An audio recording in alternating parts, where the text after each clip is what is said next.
শুভ সন্ধ্যা। সোজা সাপ্তাহে স্বাগত মমতা বন্দ্যোপাধ্যায়, আমাদের দিদি, পশ্চিমবঙ্গের মুখ্যমন্ত্রী মমতাদি। এই যে এমন একটা সময় আমরা এই অনুষ্ঠান করছি যখন দেশ জুড়ে চর্চায় মহিলা ভোট, মণ্ডল আর কমণ্ডলের লড়াইয়ে যাবতীয় হিসেব নিকেশ ঘেঁটে দিয়েছে মহিলা ভোট সমস্ত জায়গায়। মহারাষ্ট্র, ঝাড়খণ্ড, মধ্যপ্রদেশ, লড়কি বহিন যোজনা হোক, মাইয়া সম্মান হোক, মা বোনেদের হাতেই নাকি ভোট বাক্সের চাবিকাঠি। এই পথ যিনি দেখিয়েছেন তার নাম মমতা বন্দ্যোপাধ্যায়। দিদি, তবে কি লক্ষ্মীর ভাণ্ডারই ভোটের লক্ষ্মী? লক্ষ্মীর ভাণ্ডারটা আজকের নাম নয়, এটা একটা প্রচলিত শব্দ। গ্রামগঞ্জে প্রত্যেকে এবং শহরেও, বিশেষ করে সাধারণ ঘরের মেয়েরা, বোনেরা, মায়েরা, তারা সবসময় কিছুটা পয়সা সঞ্চিত রাখতেন। যখন সমাজে সংকট হতো, আর্থিক সংকট, বা কেউ অসুস্থ হয়ে পড়তো, বা কোনো প্রবলেম অ্যারাইজ করতো, হাতে পয়সা নেই, তখন কিন্তু তাদের লক্ষ্মীর ভাণ্ডারটা ভেঙেই তারা কিন্তু খরচাটা করতেন। কাজেই এটা ওখান থেকে, ওই থিম থেকে এটা আমার নেয়া। লক্ষ্মীর ভাণ্ডার, আমি গর্বিত যে বাংলায় প্রায় 1,21,00,000 মেয়েরা আজকে লক্ষ্মীর ভাণ্ডার পাচ্ছে, এবং তাদের শুধু আজ নয়, সারা জীবন পাবেন, যতদিন বেঁচে থাকবেন। এবং এটাতে আমাদের প্রায় 50,000 কোটি টাকা খরচা হয়েছে। এর মধ্যে কোনো বাধা নিষেধ নেই যে ফ্রিজ থাকলে পাবে না, টিভি থাকলে পাবে না। অন্যান্যরা যারা আমাদের দেখাদেখি করেছে, ধন্যবাদ। ভালো জিনিস যদি কেউ কপি করে সেটাকে অলওয়েজ ওয়েলকাম করা উচিত, কিন্তু তাদের সাথে আমাদের তফাৎ একটাই, আমাদের প্রোগ্রামটা হচ্ছে ইউনিভার্সাল, অর্থাৎ কোনো রেস্ট্রিকশন নেই যে 2 চাকার বাইক থাকলে পাবে না, একটা স্মার্টফোন থাকলে পাবে না, অথবা একটা পাকা বাড়ি থাকলে পাবে না, এরকম নয়। আমাদেরটা হচ্ছে সার্বজনীন, সর্বকালীন এবং সর্বমা বোনেদের জন্য। আপনি লক্ষ্মীর ভাণ্ডার করলেন, মধ্যপ্রদেশ হয়ে গেল, ঝাড়খণ্ডে হলো। এই দেখুন না, 4 মাস আগে লোকসভা ভোট হলো মহারাষ্ট্রে, সেখানে কি রেজাল্ট হলো, আর 4 মাস পরে যেই এই লক্ষ্মীর ভাণ্ডারের মতো প্রকল্প অ্যানাউন্স হলো, অন্য রেজাল্ট হয়ে গেল। ওদের ওখানে অনেক রেস্ট্রিকশান আছে, এবং এখনও যাদের দেওয়া হবে বলা হয়েছিল তাদের মধ্যে অনেকে পায়নি।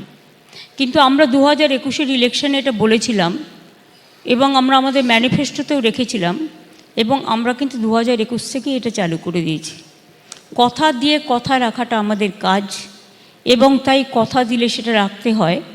আমরা চালু করে দিয়েছি, তখন ছিল 60 বছর বয়স পর্যন্ত, এখন সেটা আমরা সারা জীবন, আজীবন করে দিয়েছি। 50-এরও বেশি প্রকল্প রয়েছে আপনার সরকারের। 94টা, আমি বলছি 50-এরও বেশি। তো জন্ম থেকে মৃত্যু সব ক্ষেত্রেই কোনো না কোনো মানে পাশে সরকার দাঁড়াচ্ছে।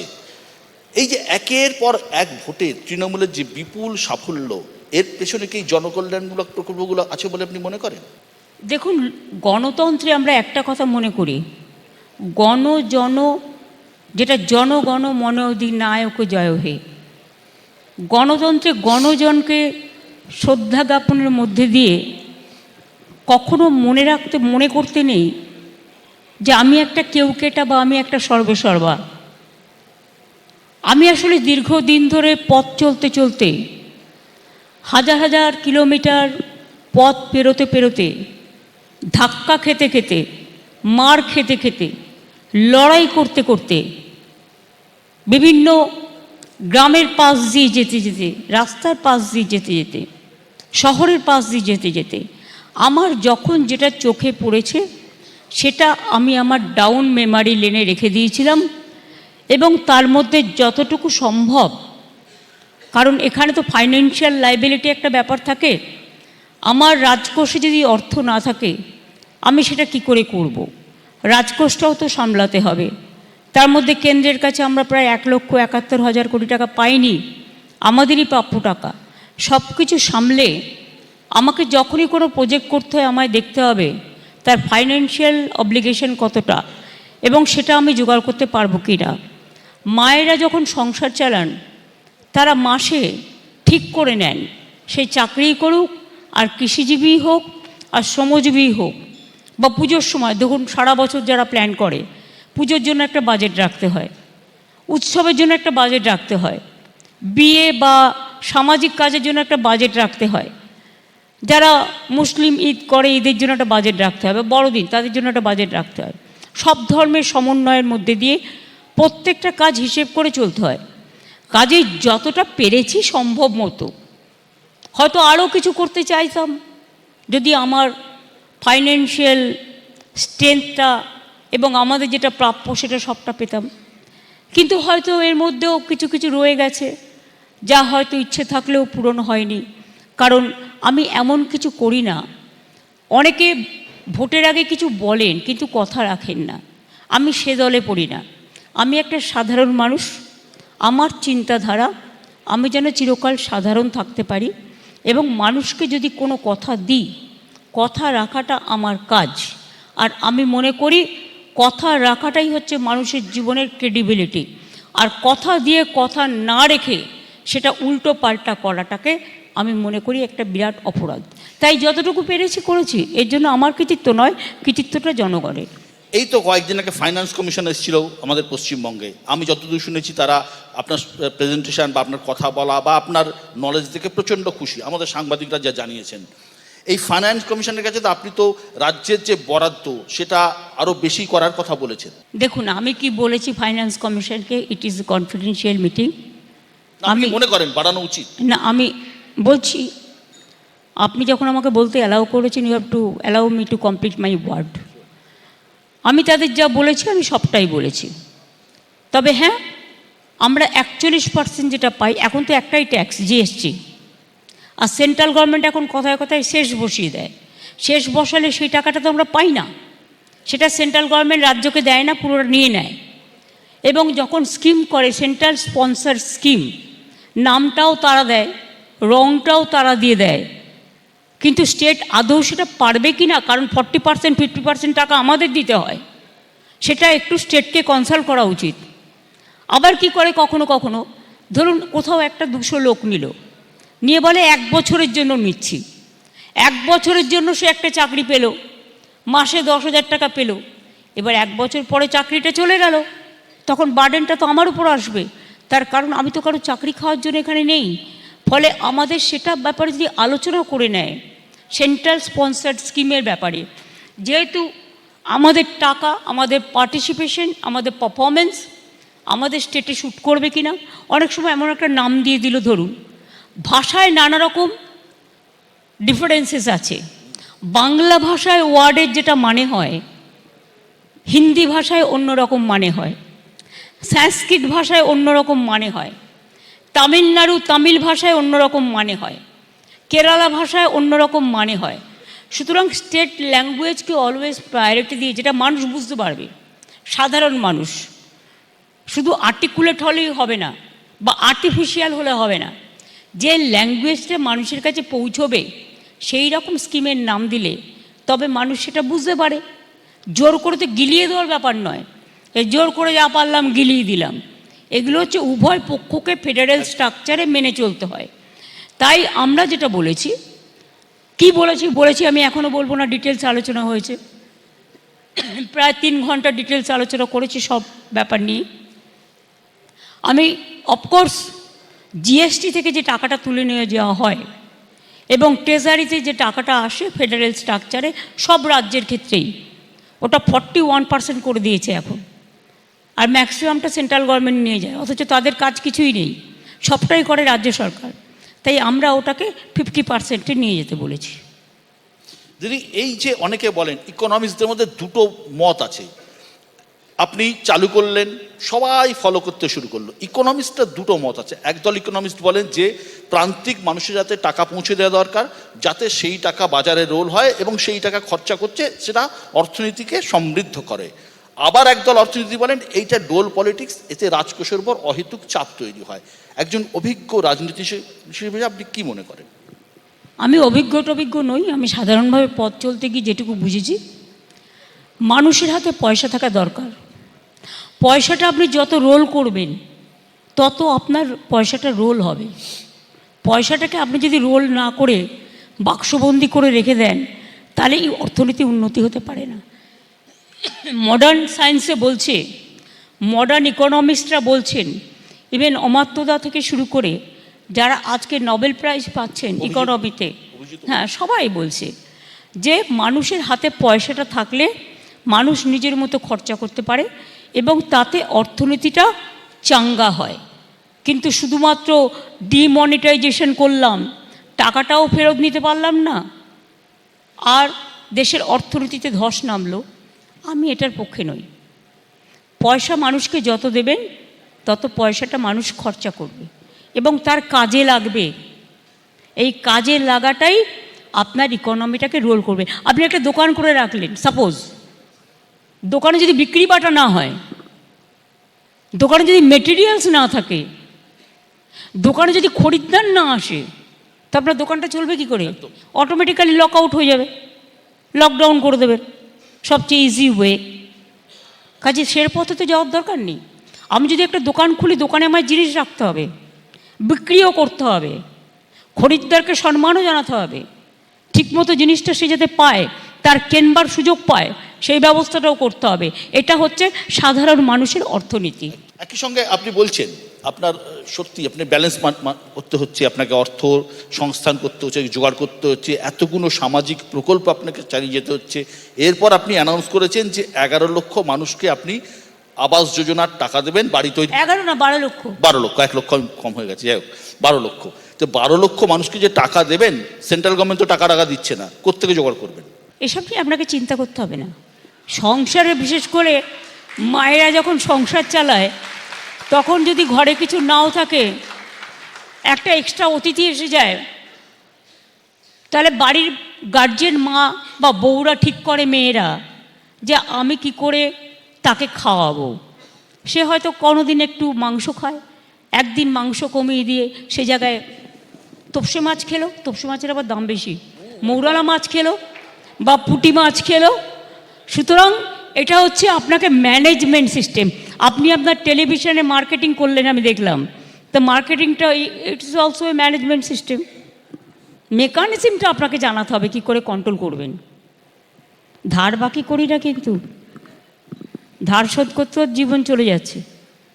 যে লিগাসি ফেস করছি, আমরা যখন ক্ষমতায় এসেছিলাম, আমার লেফট ফ্রন্ট বন্ধুদের ফেলে যাওয়া যে 2 লক্ষ কোটি টাকা আমার কাছে ঋণ মাথায় নিয়ে এসেছিলাম, মনে রাখবেন যে কোনো ধারের ক্ষেত্রে হচ্ছে, যতক্ষণ আপনি ধারটা পুরো শোধ না করছেন, আপনার কিন্তু ইন্টারেস্টটা বাড়তেই থাকে, কিন্তু পুরোটা শোধ করবার ক্ষমতা আমাদের একবারে নেই।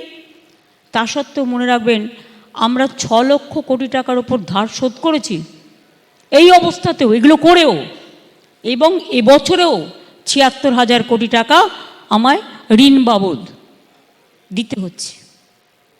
তো কী করব? ধারও শোধ করছি, লিগাসিও ফেস করছি, গালাগালিও খাচ্ছি, কী আর করা যাবে? সবটাই ভাগ্য। ভাগ্য, আমি এটাকে দুর্ভাগ্য বলি না, ভাগ্য। আপনাকে সব কিছু ফেস করতে হবে। আমরা কেউ ফেসলেস নই, আর আমরা কেউ বেস্ট ভালোই। আমরা ফেস করবার জন্যই আমরা ফেসের সামনে দাঁড় করাই। ভাগ্য তো ভালোই আপনাদের। দেখুন, গালাগালিও কোথা খাচ্ছেন, থেকে ভালো হলো? ছটা বাই ইলেকশনে দাপুটে জিতলেন, কোথাও কেউ দাঁত ফোটাতে পারলো না, আপনি ভাগ্য খারাপ কেন বলছেন? ভাগ্য তো ভালোই। না, আমি তো দুর্ভাগ্যের কথা বলিনি, আমি তো ভাগ্যের কথা বলেছি। একদমই তাই। আমি ভাগ্য এই কারণে বলছি, আপনি যদি মনে করেন মানুষ আপনাকে পথ দেখাবে, সব পথ দেখানোর সৌভাগ্যের পথটাই মানুষ তৈরি করে দেয়। আজকে কাজ করতে করতে জীবনে একটা অভিজ্ঞতা হয়েছে। হ্যাঁ, আমি গর্বের সাথে বলতে পারি, আমি 7 বার সাংসদ হয়েছি, আমি 2 বার রেল মিনিস্টার হয়েছি, আমি প্রায় 8টা থেকে 10টা বাজেট পার্লামেন্টে পেশ করেছি, আমি কোল মাইন্স মিনিস্টারও ছিলাম, উইমেন অ্যান্ড চাইল্ড মিনিস্টারও ছিলাম, ইউথ স্পোর্টস মিনিস্টারও ছিলাম। 7 বার এমপি হয়েছি, 3 বার এমএলএ হয়েছি, 13 বছর ধরে বাংলায় সরকার চলছে। সুতরাং কাজ করতে করতে, হোঁচট খেতে খেতে অনেকটা অভিজ্ঞতাকে শিখিয়েছে। অভিজ্ঞতা ছাড়া জীবনে আপনি কিছুই করতে পারবেন না। আর অভিজ্ঞতা শুধুমাত্র বই পড়ে হয় না, আর শুধু ভালো স্টুডেন্ট হলে হয় না। ভালো স্টুডেন্টদের কোয়ালিটি হচ্ছে, স্পেশালিটি হচ্ছে, এখন সবটাই টেকনিক্যালিটি, স্পেশালিটির উপর নির্ভর করে।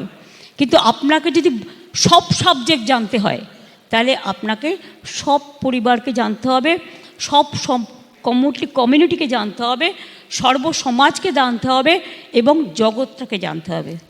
তার মানে আপনি বলছেন যে একজন দক্ষ রাজনীতিক, দক্ষ প্রশাসক এবং দক্ষতার সাথে সব কিছু চালাতে গেলে আপনি আমায় দক্ষ বলছেন, সবাই তো আমাকে অদক্ষ বলছে। না না, সে কে বলছে আমি জানি না। আপনি 200-র ওপরে সিট পেয়ে পশ্চিমবঙ্গে ক্ষমতায় এসছেন, এই সামনের বছর আবার নির্বাচন, যা বিরোধী যা অবস্থা দেখছি তাতে এবারও হয়তো আপনারাই আসবেন, কিন্তু হয়তো টয়তো না, মানুষের প্রতি আমার ভরসা, আস্থা, বিশ্বাস আছে এবং আমরাই আসবো, এটা আমি বিশ্বাস করি। সবাই হাততালি দিচ্ছে, সব সব বল তো সৌরভ গাঙ্গুলি আছে, আর উড়িয়ে দিচ্ছেন এরমভাবে। যাই একটা সৌরভ তো বোল্ড আউট করবে। না, একটা প্রশ্ন আমি সত্যি করব যে দেখুন, আগস্ট মাসে একটা আন্দোলন হলো আর্জিকর, তারপরে 6টা বিধানসভার ভোট হলো, উপনির্বাচন হলো। আপনার কি একবারও কখনো ভয় লাগেনি যে এই একটা আন্দোলন হলো, এতগুলো লোক রাস্তায় নামলো, নাগরিক সমাজের একটা তৈরি হলো, কোথাও তো ভোটে কোনো এফেক্ট পড়লো না? আপনার কি একবারও কোথাও মনে হয়নি? আমি বললাম আমার পুরোটাই বিশ্বাস এবং আস্থা এবং ভরসা মানুষের উপরে। আমি বিশ্বাস করি মানুষ আমাদের কাজগুলোকে গ্রহণ করেছেন এবং তাই মানুষ আমাদের এই আশীর্বাদ, শুভেচ্ছা, দোয়া, জোহার, যেটাই বলে, সর্বধর্ম সমন্বয়ের পীঠস্থান বাংলা। বাংলা কসমোপলিটান জায়গা।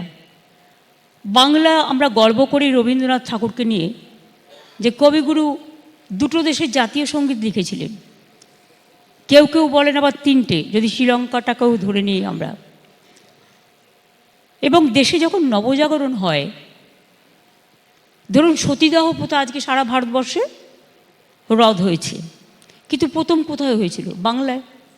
বাংলার প্রভিন্সিয়াল অ্যাসেম্বলিতে পাশ হয়েছিল, রাজা রামমোহন রায় করেছিলেন। তখন তো অনেকে তাকে গালাগালি দিয়েছিলেন, কিন্তু পরে আমি জানি রাজীব গান্ধী যখন প্রাইম মিনিস্টার ছিলেন, এটা অল ইন্ডিয়া ল হিসেবে পাশ হয়। সুতরাং সামাজিক সংস্কার, আর যখন দেশের স্বাধীনতা আন্দোলন বা নবজাগরণ হয়েছে, তখন কিন্তু পার্টিকুলার কোনো কাস্ট, কোনো কমিউনিটি, কোনো ক্রিড নয়, সমাজের প্রতিটা অংশের মানুষ তাতে অংশগ্রহণ করেছিলেন। আর মহাত্মা গান্ধীজি গুজরাটে জন্মগ্রহণ করলেও সবচেয়ে জীবনের ম্যাক্সিমাম টাইমটা দিয়েছেন এই বাংলায়, এবং সেই জন্য বেলেঘাটায় গান্ধী ভবনটাকে আমরা সুন্দর করে দিয়েছি। এবং বাংলায় রবীন্দ্রনাথ ঠাকুর যখন লিখছেন বাংলার মাটি বাংলার জল, বাংলার বায়ু বাংলার ফল, পূর্ণ হোক হে ভগবান, তখন আবার নজরুল ইসলাম লিখছেন, কি লিখছেন? দুর্গমগিরি কান্তার মরু দুস্তর পাড়াবার, লঙ্ঘিতে হবে রাত্রি নিশীতে যাত্রীরা হুঁশিয়ার। অথবা লিখছেন, ফাঁসির মঞ্চে গেয়ে গেল যারা জীবনেরও জয়গান, 80 অলক্ষে দাঁড়াইছে তারা দিবে কোন বলিদান। অথবা তিনি কিন্তু লিখেছিলেন, এটা নজরুলের হাত দিয়ে, কোরআন পুরাণ বেদ বেদান্ত বাইবেল ত্রিপিটক, কোরআন পুরাণ বেদ বেদান্ত বাইবেল ত্রিপিটক, গ্রন্থ সাহেব জেন্দা বেস্তা পড়ে যাও যত শখ। এটাকেই রামকৃষ্ণ পরমহংসদেব বলেছিলেন, যত মত তত পথ। এটাকেই স্বামী বিবেকানন্দজি বললেন, আমাদের হিন্দু ধর্মটা হচ্ছে ইউনিভার্সাল, আমরা পরস্পরকে ভালোবাসি। তিনি শিকাগোয় গিয়ে যে বক্তৃতাটা করেছিলেন, সেই বক্তৃতার মূল অংশ ছিল যে আমরা স্ট্রং বিকজ আমরা ইউনাইটেড, এবং আমাদের ধর্মটা হচ্ছে ইউনিভার্সাল, সার্বজনীন। নেতাজি সুভাষচন্দ্র বসু যখন আন্দোলন করেছিলেন, মনে রাখবেন নেতাজি সুভাষচন্দ্র বসুরও ডান হাত ছিলেন শাহনাজ খান। এগুলো সব আমাদের ইতিহাস, কিন্তু ইতিহাসটাকে মনে রাখতে হবে। একদম, আপনি ঠিক বলছেন, ইতিহাসকে অবশ্যই মনে রাখতে হবে। কিন্তু আমার একটা প্রশ্ন, সত্যি আপনি মানে হয়তো এড়িয়ে যাচ্ছেন, এই যে ধরুন আমরা প্রত্যেকেই বলেছি, আপনি নিজেও বলেছেন অত্যন্ত ঘৃণ্য অপরাধ হয়েছে আর্জি করে, কিন্তু যে মুভমেন্টটা হয়েছিল, এটা কি আপনি কি রাজনৈতিক মুভমেন্ট বলে মনে করেন? Political movement? অবশ্যই প্রথমের দিকে মানুষ বুঝতে পারেননি, বাট পরে তো প্রমাণিত হয়ে গেছে যে এটা পলিটিক্যাল। ঠিক আছে, যে কেউ আন্দোলন করতে পারে, পলিটিক্যালও করতে পারে, it is their absolutely freedom of their expression or freedom of their democratic performance, even right to walk, right to protest, কিন্তু actually it was A planted game. যদিও আমি সবাইকে বলছি না যারা অংশগ্রহণ করেছেন তারা ভুল করেছেন, নিশ্চয়ই তারা ভালো বুঝেছেন বলে করেছেন, এটা আমি তাদের উপর ছেড়ে দিচ্ছি। কিন্তু পরে প্রমাণিত হয়ে গেছে, কারণ প্রথমে অনেক কিছু আমরা বুঝি না। তার কারণ একটা প্রবাদে আছে, দাঁত থাকতে কেউ দাঁতের মর্ম বোঝে না। A prophet is not honoured in his own country. এগুলো আমরা বুঝি, পরে বুঝি। পরে তো বুঝতে হয়, দাঁতটা যখন পড়ে যায় তখন তো সবাই দাঁতটা বাঁধাতে চলে যায়, কারণ তখন আর মাংস খেতে পারে না, তখন আর মাছ খেতে পারে না, তখন আর ডাটা চিবোতে পারে না, ন্যাচারালি তখন প্রয়োজন হয়। সুতরাং মনে রাখবেন, যে জিনিস আমাদের থাকে সেই জিনিসটাকে বুঝতে একটু সময় লাগে, একটু সময় লেগেছে এই যা। প্রথম দিকে যা হয়েছিল, পরবর্তীকালে একটা কিছু কিছু রাজনৈতিক দলের মধ্যে পরিকল্পনা করেছিল বলে আপনার মনে হয়? মনে হয় না, এটা প্রমাণিত হয়ে গেছে, প্রমাণিত সত্য। আমি তো এখনও বলছি রাজনৈতিক দল আন্দোলন করতে পারে, এটা দেয় স্বাধীনতা, গণতন্ত্রে এই অধিকার সবার আছে। কিন্তু যেভাবে এটাকে প্রজেক্ট করা হয়েছিল, এখনও এটা ম্যাটার অফ সাবজুডিস, তাই ডিটেলসে আমি যাব না। আমি যেটা বলেছিলাম যে আপনারা আমাকে 1 মাস টাইম দিন, বাবা মার কাছে গিয়ে বলেছিলাম। আমার সাথে সেদিন সিপিও ছিলেন। আমরা 1 মাসের মধ্যে যদি করতে না পারি, আপনারা এটা সিবিআইকে দিয়ে দেবেন, আপনারা যদি চান, আমার কোনো আপত্তি নেই। কিন্তু সেদিন যাই হোক, ওরা নানা রকম বুঝিয়েছিলেন। আপনি কি মনে, এই যে ধরুন যখন ঘটনা ঘটেছিল আন্দোলনের, যেমন সবার কথা বলছি না, মিডিয়াতে রিপোর্ট হয়েছিল একটা সেকশন ডাক্তারদের, তারা যখন আন্দোলন করেছিল, দেখুন আন্দোলন প্রত্যেকের অধিকার, সে করতেই পারে, কিন্তু একই সঙ্গে তারা বেসরকারি হাসপাতালেও চিকিৎসা করেছিল। আপনি কি চান সবই একদিনে জেনে নেবেন? এটা নিয়ে তদন্ত চলছে না, আমি জানি কারা করেছেন, আমার কাছে লিস্ট আছে, ডেটা আছে, এবং তাতে প্রায় গভর্নমেন্টের 1000 কোটি টাকা গেছেও, স্বাস্থ্যসাথীর মাধ্যমে হয়েছে। আমরা সেটাকে ট্র্যাক করতে পেরেছি, কিন্তু ডিটেলসটা আমি এখানে বলবো না, কারণ হচ্ছে তদন্তটা খুব ডিপ রুটেড করে নিয়ে তারপরে পাবলিকলি এটা দিয়ে দেবো। আমি উইদাউট এভিডেন্স কথা বলি না, বলতে পারেন এটা আমার মাইনাস পয়েন্ট। দেখুন, স্বাস্থ্যসাথী আপনি তা ভালো উদ্দেশ্যে করেছেন, কিন্তু অনেক ক্ষেত্রে তো স্বাস্থ্যসাথীর মিসইউজ হচ্ছে। প্রচুর লোকজন ভুয়ো বিল দেখিয়ে, ডাক্তাররা নানা রকম কাজ করে, সরকারি হাসপাতালে 1 ঘন্টা কাজ করে, 5 ঘন্টা বেসরকারি হাসপাতালে কাজ করে, নানা রকম করছেন। কিন্তু এটা মানে আমাদের যারা সাংবাদিকতা করি তারা আমরা জানি যে এটা কিন্তু হচ্ছে। এটা আটকাতে আপনি কী করছেন? কোনো পরিকল্পনা বা কোনো কিছু? এটা ধরতে পেরেছিলাম বলেই তো তাদের ধরা গেল না। যারা এখানে কাজ করবে না স্ট্রাইক, অথচ ওখানে গিয়ে গভর্নমেন্টের পয়সায় স্বাস্থ্যসাথী প্রাইভেটে গিয়ে করে এলো, এটা ধরলাম কি করে? এবং শুধু তাই নয়, আমরা একটা নতুন করে একটা ট্র্যাক করার সিস্টেম করেছি এখন। এটা আইটি ডিপার্টমেন্ট, বিশেষ করে আমার আইটি ডিপার্টমেন্ট এবং পুলিশ মিলে, হেলথ ডিপার্টমেন্ট মিলে এটা আমরা একটা অ্যাপ করেছি এবং একটা ট্র্যাকিং সিস্টেম করেছি। যখনই এটা কেউ মিসইউজ করবে সঙ্গে সঙ্গে ধরা পড়বে। যেমন ট্যাবে আপনারা দেখলেন, ট্যাবের ক্ষেত্রে আমি প্রায় আমি ট্যাবের ক্ষেত্রে প্রচুর টাকা দিয়েছি, এবং বিশেষ করে এই টোটাল সংখ্যাটা বলছি আমরা প্রায়, জাস্ট এ মিনিট, ওটার নাম হচ্ছে তরুণের স্বপ্ন, প্রোগ্রামটার নাম। আমরা মোর দ্যান 52 লাখ ছাত্রছাত্রীদের ট্যাব দিয়েছি। তার মধ্যে 1900 কেস ধরা পড়েছে, কিন্তু তার মধ্যে 1701টা কেস আমরা কিন্তু খুঁজে বের করে নিয়েছি, তাদের অ্যাকাউন্ট ফ্রোজেন হয়ে গেছে।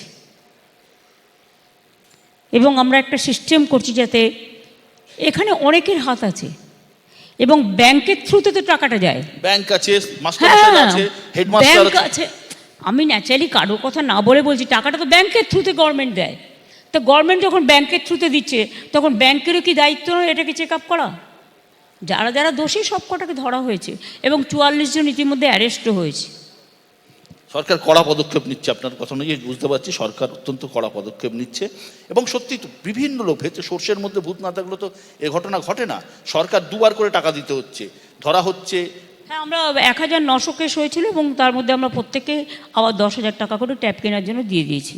খুব সম্ভবত জামতাড়া গ্যাং বলে ঝাড়খণ্ডের একটা গ্যাং আছে, যারা আপনারা প্রত্যেকেই যারা আছেন, যারা দর্শক দেখছেন তারাও নিশ্চয়ই জানেন সাইবার ক্রাইম এখন একটা এমন জায়গায় চলে গেছে, ভবিষ্যতে সব থেকে বড় জায়গা এটা সাইবার ক্রাইম, এটা রুখতে কিন্তু হবেই। যা ইটস এ ক্রিমিনাল অফেন্স এবং আমি মনে করি যে এটা অনেক রাজ্যে হয়েছে কিন্তু কেউ ধরতে পারেনি। কিন্তু আমাদের পুলিশ যে যা ইচ্ছে বলতে পারে, কিন্তু আমাদের পুলিশ খুব সক্রিয় বলে আমরাই এটা একমাত্র ধরতে পেরেছি। এটা ঝাড়খণ্ড বিহারের একটা গ্রুপ আছে যারা সব জায়গাতেই করে বেড়ায়।